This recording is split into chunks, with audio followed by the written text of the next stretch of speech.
मैं हूं आपकी दोस्त वर्षा और हम पढ़ रहे हैं हिंदी के प्रसिद्ध साहित्यकार काशीनाथ सिंह की लिखी पुस्तक उपसंहार। तो चलिए बिना किसी देरी के बढ़ते हैं अपने अगले भाग की ओर। महीने भर हो रहे हैं और कृष्ण को नींद नहीं आ रही है। वे योगी हैं, जब चाहे सो सकते हैं, जब चाहे जग सकते हैं, सोए सोए जग सकते हैं और जगे जगे सो सकते हैं। लेकिन उन्हें नींद नहीं आ रही है। उन्हें सुख दुख में समान होना चाहिए, जय पराजय में एक जैसा भाव रखना चाहिए, लेकिन ऐसा नहीं हो पा रहा है। द्वारिका में रहते हुए कभी व्यतिक्रम नहीं हुआ था कृष्ण के नियम में। रात 8 बजे सोना, सुबह 4 बजे उठना, लेकिन इधर भोजन के बाद रात 10 बजे निकल पड़ते हैं महल से बाहर और परिसर में टहलते हुए आ बैठते हैं कदम्ब की डाल से बंधे झूले के तख्त पर और बैठे रह जाते हैं कभी कभी रात भर। अभी अभी गुप्तचर जो समाचार दे गया है उसमें कुछ भी नया नहीं जुड़ा है। रोज की तरह कि द्वारिका वासियों में उन्हें लेकर रोष है। अब भी रोना सुनाई पड़ जाता है हर तीसरे घर में। अब भी कईयों के घर खाना नहीं पक रहा है। अब भी कई परिवार कह रहे हैं कि उनके साथ धोखा हुआ है। उन्हें न गोकुल छोड़ना चाहिए था, ना ही मथुरा। अब लौटे भी तो किस मुंह से? क्या पता कि हमें उजाड़कर उन्हें भगवान बनना था। उनके तो 80 के 80 बेटे संड मुसंड घूम रहे हैं छुट्टा सांड की तरह, और हमारे तो 2 ही थे। कहाँ से लाए उन्हें लेकर क्यों नहीं गए लड़ाई पर? क्यों छोड़ दिया द्वारिका में घर अगोरने के लिए? आज पूनम की रात थी। संगमरमर का महल दूध में नहाया हुआ लग रहा था और पीछे समुद्र जाने किस खुशी में बेतहाशा उछल रहा था। उसकी फुहारें किनारे खड़े ताड़ के पत्तों पर पड़ रही थीं और वे बज रही थीं जल तरंग की तरह। यह पूनम की रात थी, एक खास रात, द्वारिका वासियों की रासलीला की रात। यह मासिक पर्व था द्वारिका का, जब सभी कुलों के यादव शुद्धाक्ष द्वार के तट पर समुद्र के किनारे जुटते थे और रात भर नाचते गाते कलाबाजियां दिखाते थे। एक तरफ वारुणी के भरे मटके रहते थे और दूसरी तरफ तरह तरह के पकवान। यह व्यवस्था राजकीय कोष से होती थी। वे बलराम, उद्धव, सात्विकी, सत्राजीत, अक्रूर, अनाधृष्ट, कृतवर्मा, कौन नहीं पीता था और नाचता था उस रात। आज वही पूनम की रात है और वे अकेले झूले पर बैठे हैं और द्वारिका का पता नहीं। वे हफ्ते भर से मिलना चाह रहे हैं बलराम से और वे हर बार कहला देते हैं कि अभी वे रैवतक में हैं अपनी ससुराल। जब द्वारिका आएंगे तब खबर देंगे। जबकि वे परसों ही अपनी छत पर धूप सेकते नजर आए थे।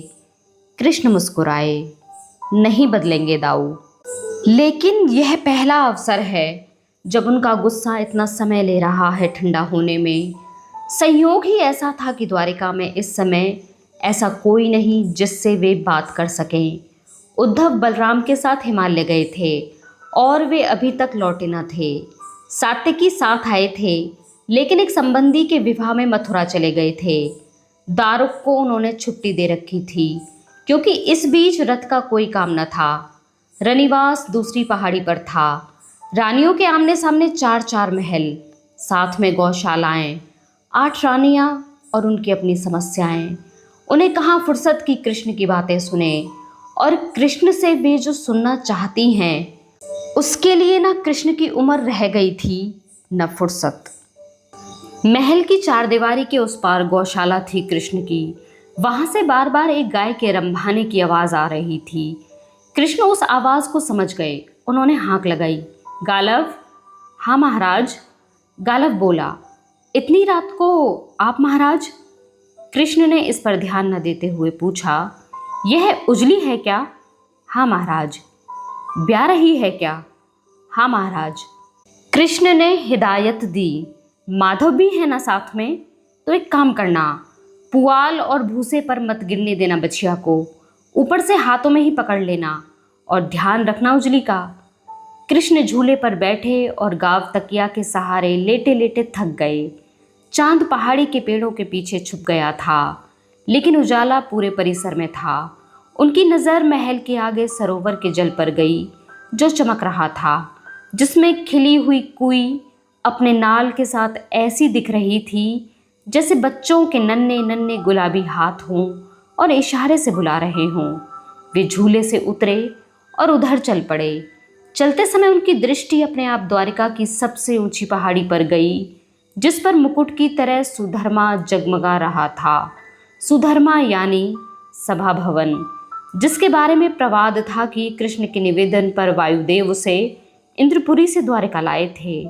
सुधर्मा की वह सभा, उनके कुरुक्षेत्र अभियान पर निकलने के पहले की वह अंतिम सभा, वह भी क्या सभा थी। मंच पर उग्रसेन के अतिरिक्त वसुदेव, देवकी, रोहिणी के अगल बगल अपनी अपनी पत्नियों के साथ युवराज बलराम और द्वारिकाधीश कृष्ण, सामने सेनापति, मंत्री परिषद, सभासद, कुलों के मुखिया। जितनी यादवों की भीड़ सुधर्मा के अंदर, उससे ज्यादा बाहर। पहली बार द्वारिकावासियों ने कृष्ण और बलराम के बीच मतभेद देखे। जर्जर महाराज वसुदेव परेशान, कभी इस बेटे की ओर देखते, कभी उस बेटे की ओर, फिर असहाय छत को ताकने लगते। मामले की जानकारी थोड़ी बहुत सभी यादव कुलों को थी। यह कि पांडवों की विधवा मां कुंती वसुदेव की बहन है, यह पुराना रिश्ता हुआ। नया यह है कि बलराम कृष्ण की बहन सुभद्रा अर्जुन की पत्नी है।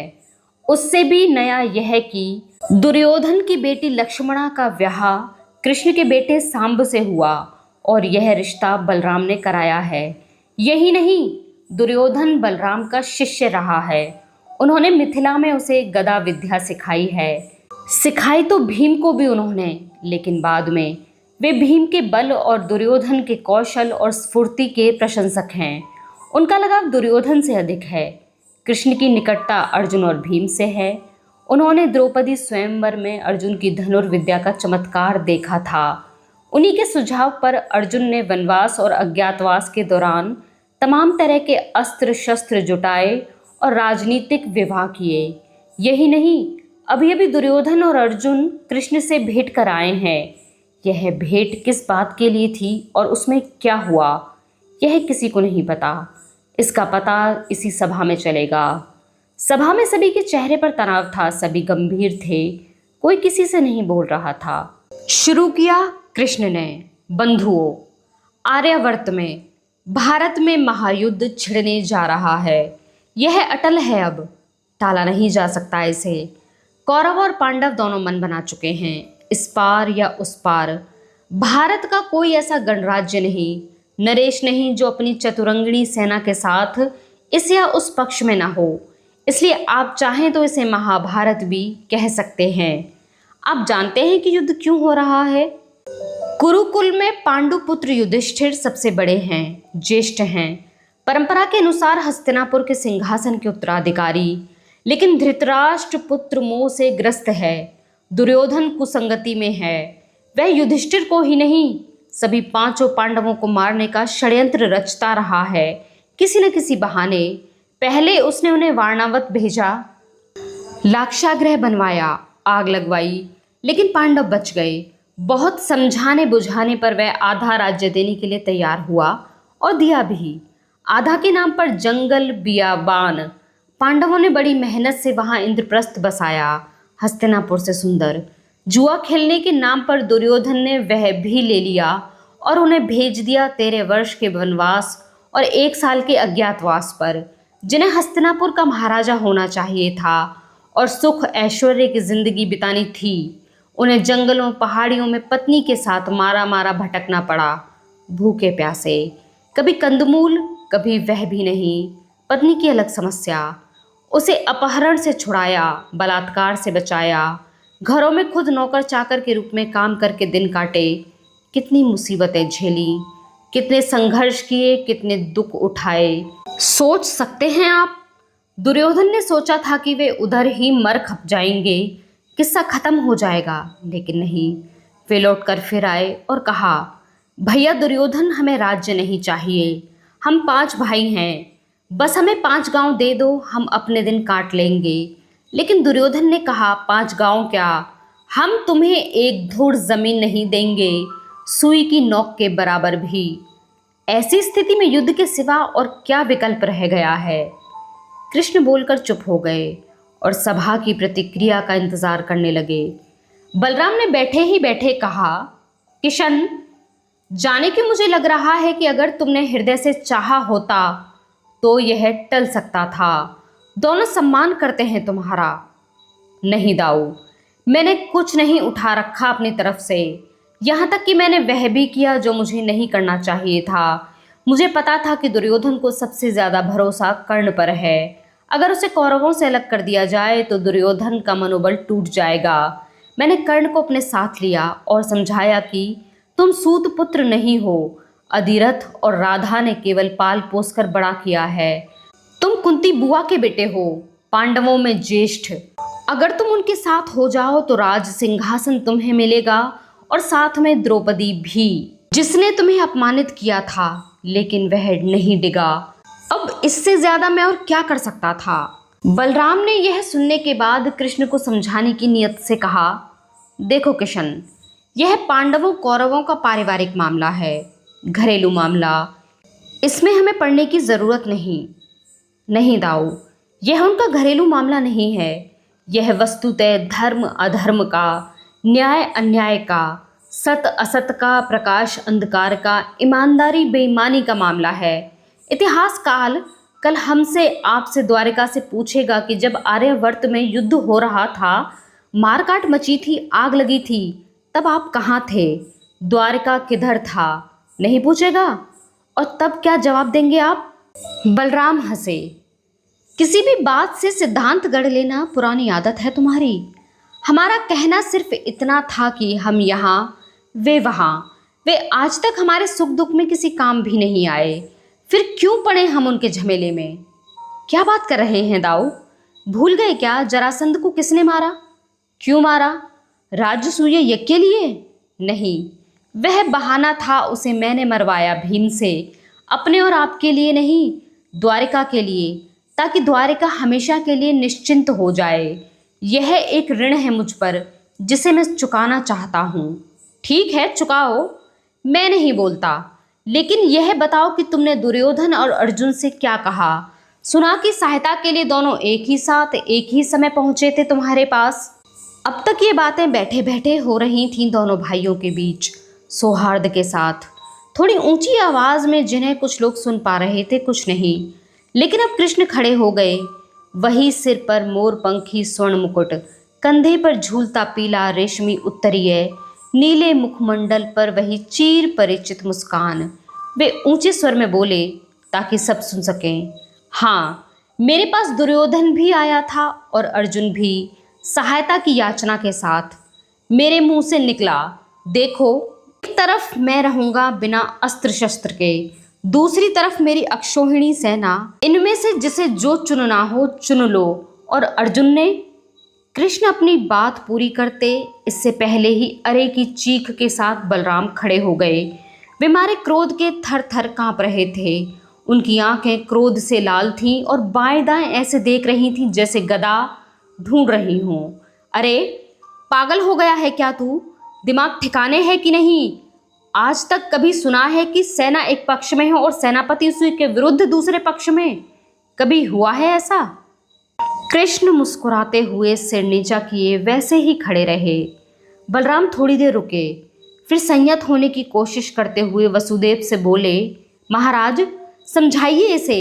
सेना दान दक्षिणा में दी जाने वाली निजी संपत्ति नहीं है।